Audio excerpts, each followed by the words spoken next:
Hello everyone, this is your AR Sensei and welcome back to my channel. Today we're diving into Dandadan Season 2, Episode 2. So without wasting any time, let's get started. So far, we saw that the Keto family tried to sacrifice Momo, Okarun, and Jiji, but the monster ended up eating the whole Keto family instead. Momo, Okarun, and Jiji hide inside a house. Suddenly, something strange happens to Momo and Okarun. They lose control of themselves. Okarun tries to open his mouth wide and Jiji grabs his hand, but Okarun punches him. Then Okarun picks up a cutter and tries to hurt himself, but Jiji stops him and asks what's wrong. Just then, the monster worm, which is the Tsuchinoko, attacks them. Jiji saves Momo and Okarun. He realizes that this monster attacks when it hears things falling, but it doesn't react to human voices. Momo and Okarun try to suicide again and say, "Let's die." This reminds Jiji that his parents also tried to die, but he had saved them. Now Momo and Okarun are doing the same thing. Momo picks up a piece of glass, but it accidentally hits Turbo Granny. Turbo tells Jiji to quickly tie Momo and Okarun's hands. Jiji does it and asks, "Why are they doing this?" Turbo explains that the Tsuchinoko is sending out psychic waves that try to kill everyone inside the house. Jiji understands these waves caused what happened to his parents, but he wonders why the waves don't affect him. Turbo says, "You still don't get it, do you?" Then Momo starts using her powers. Jiji tries to stop her and gets hurt in one eye. He sees that Tsuchinoko has found them. Jiji picks up Momo, Okarun, and Turbo and runs away from the house. He slips on the stairs but doesn't stop. He keeps telling Momo and Okarun to wake up. Then Jiji sees a ghost he had seen before in his house. The ghost appears between them and the Tsuchinoko. Momo and Okarun wake up and ask, "Who is this ghost in underwear?" Turbo Granny tells them not to look into the ghost's eyes. The ghost's name is Evil Eye.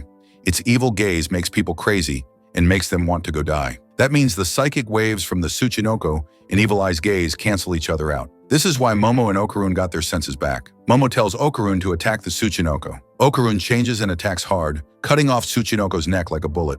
But its head grows back and it attacks again. They start running, but Evil Eye appears in front of Jiji, and he looks into its eyes. Then we see Evil Eye's past. A child was locked inside a room. The child looked out the window and saw 3 kids playing and dancing. The child wanted to dance too, so he started dancing alone in the room. But he was very hungry and thirsty. This child was locked up by the Keto family because they wanted to sacrifice him to a volcano. They tied him to a pillar and burned him in the volcano's fire. The child thought only about how he just wanted to play with other kids. The next morning, crows start eating the child's body, but we see that the child is still alive. After some time, he dies and becomes a spirit. The spirit watches a family living there. The child in that family can see the spirit. Soon, that family's parents die. Years later, another family moves in. Their child can also see the spirit, and soon his parents die too. The next family's child sees the spirit and tells his dad there's a ghost, but the dad doesn't believe him. The spirit dances in front of the child to show he is not bad. Then the child's parents die as well. The spirit notices something under the house is probably killing everyone. The Keto family wonders what to do with this child. The head of the family says, "We will sacrifice him to the volcano. Bury him with the house." They use a big machine to bury the whole house under soil. They do this with every house. That's why Jiji's house is on a tall hill.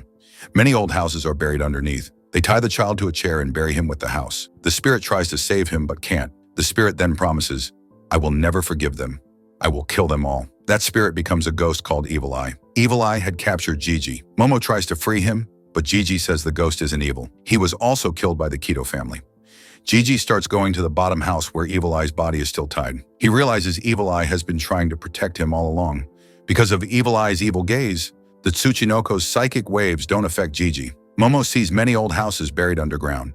Jiji reaches the first house where Evil Eye's body is tied to a pillar. Turbo Granny tells Jiji not to go near him. He's a ghost that drives people crazy, but Jiji says, "He is like us and has suffered a lot." Suddenly, Tsuchinoko attacks them with electricity and shoots a sticky liquid from its mouth.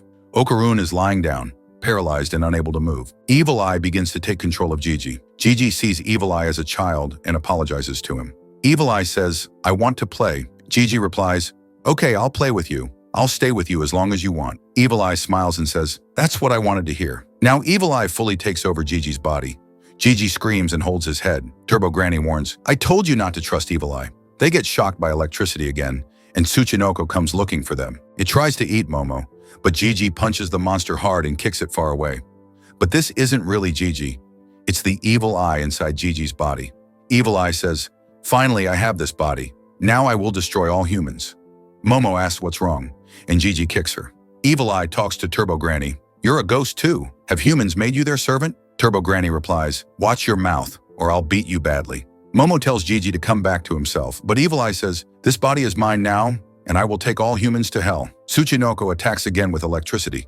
Evil Eye makes a shield to block it. Evil Eye says, many souls are trapped in this cursed house. He gathers all the souls into a big ball and throws it at Tsuchinoko. Tsuchinoko digs a hole and escapes underground.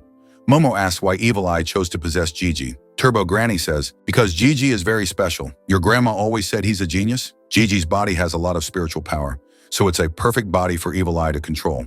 Turbo Granny says if she had a chance, she would have possessed Jiji too. Momo says, Jiji wasn't like this when he was a kid. Turbo Granny explains, everyone's powers start to show at different times. Even your spiritual power just woke up recently. Then Evil Eye attacks Momo with the big ball of souls. Momo blocks it, but Evil Eye punches her. After that, Evil Eye hits Momo's face with the ball again and again. Just then, Okarun arrives and stops Evil Eye, shouting, hey, you jerk! How dare you hit Momo? I won't let you get away. And the episode ends here.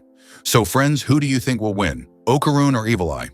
Don't miss the next episode to find out. And if you enjoyed this video, don't forget to like, comment, and subscribe with the bell icon on. Wait, haven't seen episode 1 yet? Go watch it right now from here. Don't miss out. See you in the next video.